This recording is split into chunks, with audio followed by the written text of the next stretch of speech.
Hey, I'm Marc Rossiter. I'm here to talk to you guys about the park edition of the Phoenix project. I grew up in Oxford in the UK, and ever since I was younger, it was kind of more of a boat scene in England. There wasn't that many cables, but the price of riding behind a boat is really expensive, so I would tend to head over to the cable, and whereas most people would do air tricks, I kind of strayed towards hitting rails and getting a different feel off kickers, and that's kind of landed me to where I am now, and I've made it over to America, and I'm now focusing mainly on park riding and rails. When you're taking a regular wakeboard to the park, sometimes it's hard to feel the rail. You're hitting the rail and you're riding along it, but you can't feel the energy between going through you, your board, and the rail.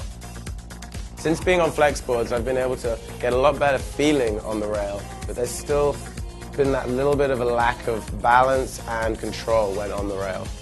The transition from going from flex to the Phoenix project, I've noticed that with the stored energy you've got in the Phoenix project, you're able to really have a more snowboardy feel, and you're able to generate the snap at the end of your press, whereas on other regular flex boards, you'd get to that final point of the flex, and instead of it resisting you back and you being able to snap out of it, it kind of just folds over, whereas this really holds it.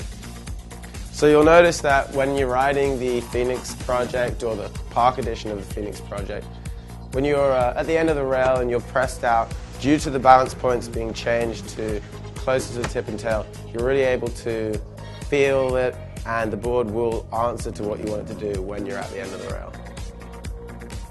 With the softer layup and the centered bottom, when you ollie straight onto a rail, you'll notice that you can jump straight into a nose press. The board won't try and get away from you. It also won't grip too much on the rail and kind of hold you up. It kind of just has a nice balance in between the two, and you're able to stay pressed for longer whilst being in control.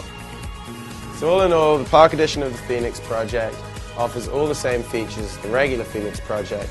It just has a little bit of a softer layout.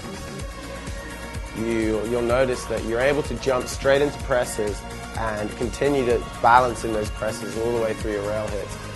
Also, if you're hitting a rail which maybe has a step up or a gap in it, you're able to go from that press into the gap and land back in a press, whereas other flex boards, you lose a little bit and you end up flattening out, and so all in all the rail hit's not as good.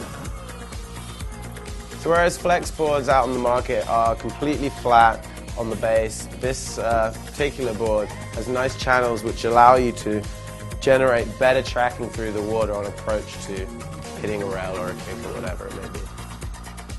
Okay guys, hopefully I cleared up to you the differences between regular boat boards, flex boards, and the Phoenix project collection we've got here at Ronix. I'm Marc Rossiter, and I hope to see you guys out at Rail Park soon.